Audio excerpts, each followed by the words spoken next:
दिल्ली में घूम रहे आवारा कुत्तों को शेल्टर्स में रखने का जो निर्देश सुप्रीम कोर्ट की तरफ से दिया गया था, लेकिन अब कुछ सो कॉल्ड डॉग लवर, उन्हें मैं कहूंगी, वो इसको लेकर विरोध कर रहे हैं।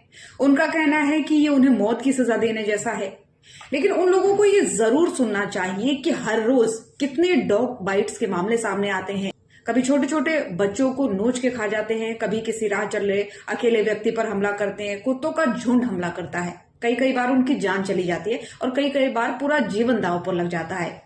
आपको जानकर हैरानी होगी कि पूरे देश में साल 2024 में 37 लाख से ज्यादा लोग ऐसे थे जिन्हें डॉग बाइट्स के मामलों का सामना करना पड़ा। इनमें से कई लोग तो ऐसे थे जिनकी मौत तक हो गई। जो छोटे बच्चे थे जो इस सदमे को सहन नहीं कर पाए, उनकी मौत तक हो गई।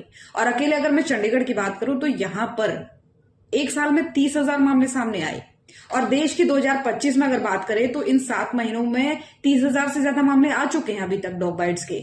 या अलग अलग रिपोर्ट के हिसाब से थोड़ा घट बढ़ सकते हैं, लेकिन अभी तक 30,000 से ज्यादा मामले सामने आ चुके हैं। तो ये बहुत चिंता की बात है। अगर इस तरीके का फैसला सुप्रीम कोर्ट की तरफ से लिया गया है तो ये बहुत अच्छी बात है, क्योंकि खासकर उन लोगों की सेफ्टी होगी। क्योंकि हम लोग भी कभी ना कभी इन चीजों से जूझते हैं, इनको सफर करते हैं कि आवारा कुत्ते कभी राह में मिलते हैं तो हमें भी डर लगता है। कई बार हम भी इसका शिकार हो जाते हैं।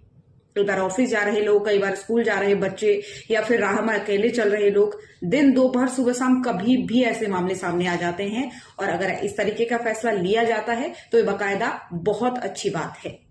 दरअसल सुप्रीम कोर्ट ने ये कहा था कि जो आवारा कुत्ते हैं उनसे काफी नुकसान होता है, वो लोगों को काटते हैं, तो अब उन्हें शेल्टर्स में रखा जाए, यानी उनके लिए घर बनाए जाए, बाकायदा शेल्टर्स उन्हें कहा जाता है, वहां पर रखे जाए। वहां पर उनके खाने पीने की व्यवस्था हो, वहां पर उनके टीके की व्यवस्था हो, हर एक सुविधा उन्हें दी जाएगी।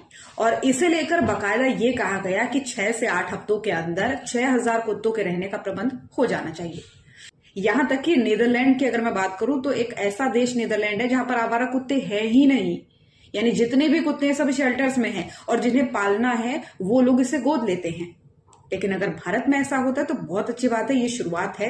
देखना होगा कि कितना कामयाब ये डिसीजन होता है, लेकिन अगर ये लिया जाता है तो ये बहुत ही अच्छा डिसीजन होगा मेरे ख्याल में। खैर, आपका क्या सोचना है इसे लेकर बताइएगा जरूर, क्योंकि जो डॉग लवर ये कह रहे हैं कि ये गलत है, इनमें कोई ऐसे मामूली लोग नहीं बल्कि बॉलीवुड सेलेब्स भी सामने आ रहे हैं। उन लोगों को मेरा यही कहना है कि अगर आपको ये फैसला पसंद नहीं आया तो आप कुछ और कुत्ते पाल लीजिए। अगर आपने कुछ रखे हुए तो कुछ और पाल लीजिए। लेकिन इस तरीके से जो खुले आवारा कुत्ते होते हैं वो वाकई में डेंजरस होते हैं।